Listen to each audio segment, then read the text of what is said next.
Travel மண் கடத்திய lorry. இந்த லாரியில் பார்த்தீங்கன்னா நம்பர் போர்டு இருக்காது.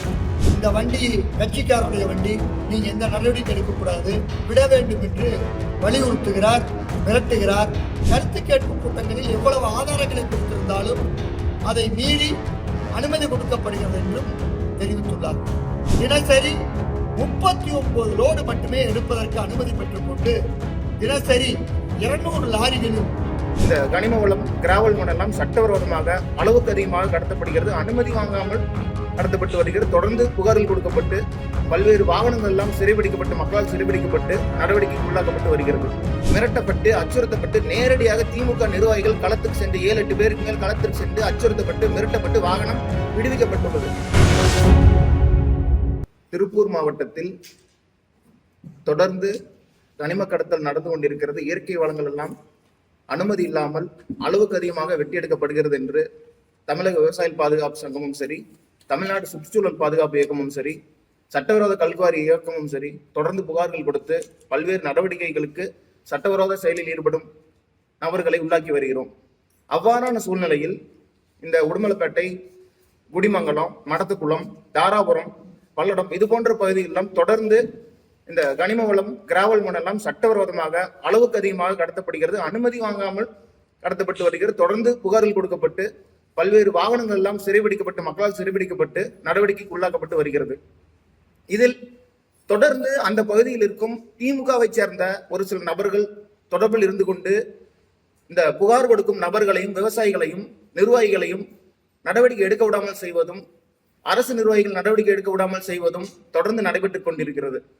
தொடர்ந்து நாங்கள் மாவட்ட நிர்வாகத்திற்கும் அரசுக்கும் இதை தகவலாக தெரிவித்தால் இதுவரை எந்த ஒரு நடவடிக்கையும் எடுக்கவில்லை. கடந்த 28ஆம் தேதி அது போன்ற ஒரு சம்பவம் தான் அரங்கேறியுள்ளது.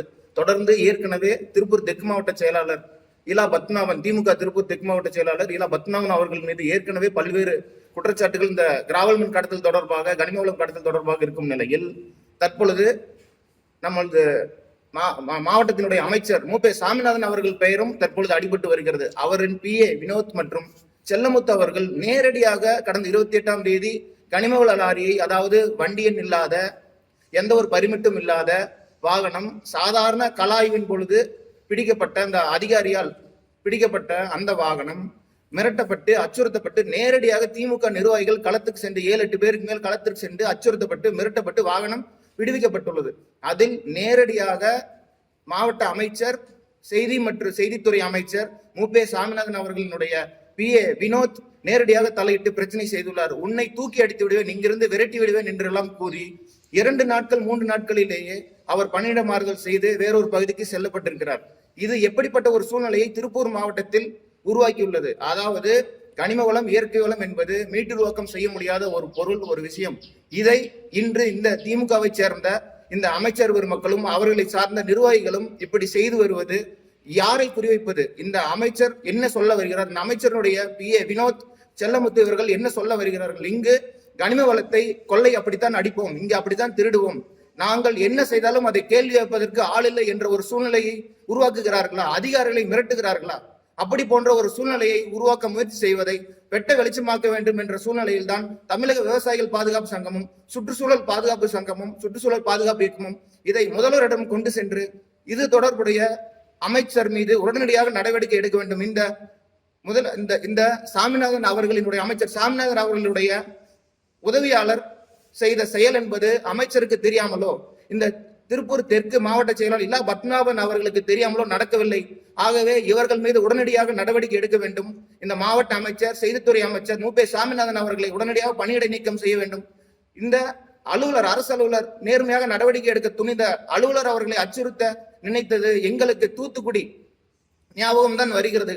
இந்த மண்ணை எடுத்த திருடர்கள் மீது நடவடிக்கை எடுத்த பொழுது VO அவர்களை கொலை செய்த அந்த கும்பல் போன்ற இந்த ஞாபகம் தான் இங்கும் வருகிறது. இதற்குத்தான் துணிந்தார்கள் என்ற சந்தேகமும் வருகிறது. இதை தொடர்ந்து திருப்பூர் மாவட்டத்தில் இனியும் நீடிக்க விடாமல் உடனடியாக இந்த கனிம வள கடத்தல், கிராவல் கடத்தல் எல்லாம் உடனடியாக தடை செய்ய வேண்டும்.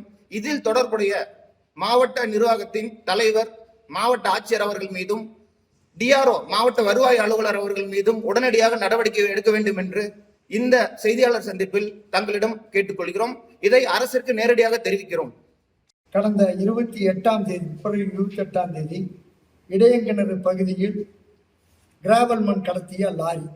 இந்த லாரியில் பார்த்தீங்கன்னா நம்பர் போர்டு இருக்காது.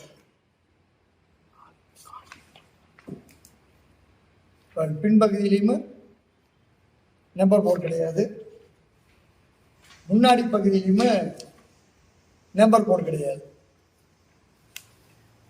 இது அந்த லாரியில் இருந்த ஃபோன் நம்பர்.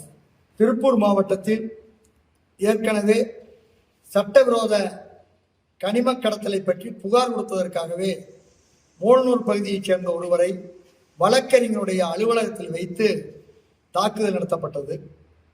தற்போது அதே போன்ற ஒரு நிலை குண்டடம் பகுதியில், குறிப்பாக இடையங்கிணறு பகுதியில் நேரடியாக சுரங்கம் மற்றும் புவியியல் துறையில் பணியாற்றக்கூடிய வருவாய் ஆய்வாளர் ஒரு நம்பர் பிளேட் இல்லாத வாகனத்தில், எந்த நடைச்சீட்டும் இல்லாத வாகனத்தில் கிராவல் மண் கடத்தி வருவதை பிடிக்கிறார். பிடித்தவுடன் அந்த இடத்திற்கு குண்டட நகரத்தினுடைய திமுக நகர்மன்ற நிர்வாகி அன்பு தலைமையில 7 பேர் திமுக கொடிகட்டி வந்து அவர் இதை தலையிடக்கூடாது, இந்த வண்டியை விடணும் அப்படின்னு சொல்லி அவரை மிரட்டுறாங்க. அவர் மிரட்டலுக்கு பயப்படாமல் உறுதியாக இது சட்டவிரோதமாக நடந்துள்ளது, இதை கையாள்வதுதான் என்னுடைய பொறுப்பு, எனவே நடவடிக்கை எடுப்பேன் என தெரிவிக்கிறார். அதன் பின்பு அவருடைய போனுக்கு அமைச்சர் மூப்பே சாமிநாதன் அவர்களுடைய PA வினோத் அவர்கள் இந்த வண்டி கட்சிக்காரருடைய வண்டி, நீங்க எந்த நடவடிக்கை எடுக்கக்கூடாது, விட வேண்டும் என்று வலியுறுத்துகிறார், மிரட்டுகிறார். வருவாய் ஆய்வாளர் முடியாது என்று சொன்னவுடன் இன்னும் 2 நாள்ல பணியிலிருந்து மாத்திடுவேன்னு சொல்லி மிரட்டி, இவர்களால் முடியாது என்று சொன்னவுடன் நேரடியாக மாவட்டத்தின் தலைமை பொறுப்பில் இருக்கக்கூடிய கனிம வளத்துறை பொறுப்பில் இருக்கக்கூடிய DD, அதாவது இணை இயக்குனர் பெருமாள் அவர்களிடமும் மாவட்ட ஆட்சியர் மற்றும் மாவட்ட வருவாய் அலுவலர் போன்றவர்களாம் தொடர்பு கொண்டு அந்த வண்டியை வழக்கு போடாமல் விடுவித்திருக்கிறார். இது எவ்வளவு பெரிய அநியாயம்! ஏற்கனவே இதே போன்ற நிலை திருநெல்வேலி மாவட்டத்தில் தற்போது நாடாளுமன்ற உறுப்பினராக இருக்கக்கூடிய ஞான திரவியத்தினுடைய மகன் இப்படி சட்டவிரோதமாக கனிமங்களை கடத்தி வந்த பொழுது பிடிக்கப்பட்டு அபராதம் போடப்பட்டது. அதுக்கு பின்னாடி அவர் எகிரினாரு, பண்ணாரு, அதெல்லாம் செஞ்சார். இங்க என்னன்னு கேட்டீங்கன்னா, அதே போல நாமக்கல் மாவட்டத்தில் மாவட்ட செயலாளரும் தற்போது மாநிலங்களவை உறுப்பினராக இருக்கக்கூடிய ராஜேஷ்குமார் அவர்கள் மாவட்டம் முழுக்க கட்சிக்காரர்கள் எப்படி வேணாலும் கிராவல் மண் கொள்ளையடிச்சுக்கங்க, யார் உங்களை தடுக்க மாட்டாங்கன்னு பேசிய காணொளி எல்லா இடங்களிலும் வந்தது. அது மட்டுமல்லாமல் கல்குவாரி உரிமையாளர் சங்கத்தினுடைய செயலாளர் மாதம் ஒன்றுக்கு அமைச்சருக்கு 100 கோடி ரூபாய் ஒவ்வொரு மாவட்டத்தினுடைய கனிம வளத்துறை உதவி இயக்குநர்கள் வசூலித்து தர்றாங்க. குறிப்பா விருதுநகர் மாவட்டத்தில் இருக்கக்கூடிய 130க்கு மேற்பட்ட இயங்கிக் கொண்டுள்ள அல்லது இயங்கி மூடப்பட்ட குவாரிகளில் இருந்து அங்கே செல்வசேகர் என்ற AD மைன்ஸ் அவர்கள் குவாரி ஒன்றுக்கு 3 லட்சம் ரூபாயிலிருந்து 5 லட்சம் ரூபாய் வாங்கி மாதம் மாதம் அமைச்சருக்கு கொடுக்கிறாருன்னு சொல்லி அவரு வெளிப்படையாக தொலைக்காட்சியில் நேர்காணலையே தெரிவித்தாரு. அது மட்டுமல்லாமல் கருத்து கேட்பு கூட்டங்கள் குவாரிகள் மற்றும் பல்வேறு ஆலைகளுக்கு நடக்கிறது. அந்த கருத்து கேட்பு கூட்டங்களுக்கு பின்பாக சியா என்று சொல்லக்கூடிய மாநில சுற்றுச்சூழல் தாக்க மதிப்பீட்டு குழுமத்திற்கு ஏக்கருக்கு 3 லட்சம் ரூபாயிலிருந்து 5 லட்சம் ரூபாய் கொடுத்து சட்டவிரோதமாக எந்த பிரச்சனைகள் கருத்து கேட்பு கூட்டங்களில் எவ்வளவு ஆதாரங்களை கொடுத்திருந்தாலும் அதை மீறி அனுமதி கொடுக்கப்படுகிறது என்றும் தெரிவித்துள்ளார்கள். நம்ம தமிழ்நாட்டை பொறுத்தவரை கனிமங்களில் மட்டும் கிட்டத்தட்ட ஆண்டொன்றுக்கு 9000 கல்குவாரிகள் இருக்கிறது. மொத்தம் 12000 குவாரிகள் அனைத்து வகை குவாரிகளும் இருக்கிறது. இந்த குவாரிகளில் முறையாக கனிமங்களை அரசு கணக்கிட்டு எடுத்தாலே அரசுக்கு ஆண்டுக்கு 1 லட்சம் கோடி ரூபாய் வரைக்கும் வருவாய் கிடைக்கும். ஆனால் தமிழ்நாட்டில் ஒரு ஆண்டிற்கு கனிம வருவாயாக காட்டுவது கடந்த ஆண்டு 1850 கோடி ரூபாய் தான். மீதி இருக்கக்கூடிய 98,150 கோடி ரூபாய் சட்டவிரோதமாக அதிகாரிகள், ஆளுங்கட்சியினர், அரசியல்வாதிகள், குவாரி உரிமையாளர்களால் மக்களுடைய சொத்து, இயற்கை வளம் என்பது மக்களுடைய சொத்து, அது கொள்ளையடிக்கப்பட்டு கொண்டிருக்கிறது. இதை நாங்கள் தொடர்ந்து பல்வேறு நிகழ்வுகளிலும் ஆதாரங்களோடு கொடுத்து கொண்டிருக்கிறோம்.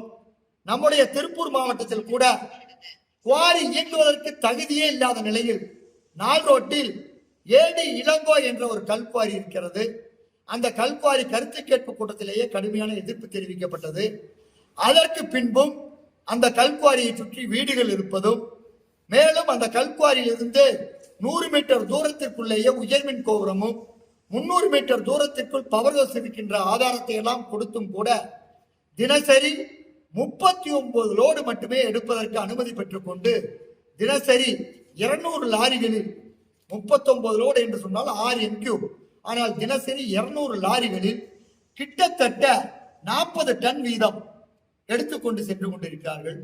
அதே போல தெற்கு அவனாசிபாளையத்தில் அருண் கல்குவாரி என்ற ஒரு கல்குவாரி நேரடியாக இன்றைய மணல் கடத்தலில் ஈடுபட்ட திண்டுக்கல் ரத்னம், புதுக்கோட்டை ராமச்சந்திரன் குழுமம் அருண் கல்குவாரி என்ற பெயரில் இருந்தாலும் கூட அவர்கள் பொறுப்பில் எடுத்து அங்கே கிராவலை அள்ளி கொண்டு செல்கிறார்கள்.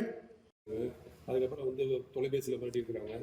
அதுக்கப்புறம் வாட்ஸ்அப்லேயும் இவருடைய மினிஸ்டரோட பிஏ அது அந்த குறிப்பிட்ட அதிகாரி கொடுத்தாதான். அதாவதுங்க, இதுக்கு நாங்க பேசுறோம், அதாவது நேரடியா அந்த பிஏனுடைய தொலைபேசி எண்ணையும் அந்த அலுவலர்களுடைய தொலைபேசி எண்ணையும் மாவட்ட ஆட்சியருடைய தொலைபேசி எண்ணையும் ஆய்வு செய்யணும். ஆய்வுக்கு உட்படுத்துங்க. ஏற்கனவே புகார் கொடுக்கும் போது அது இந்த பிரச்சனை வெளியில் வந்தப்ப நாங்கள் சிஎம்க்கு நேரடியாக செய்தி அனுப்பியிருக்கோம், தகவல் கொடுத்திருக்கிறோம்.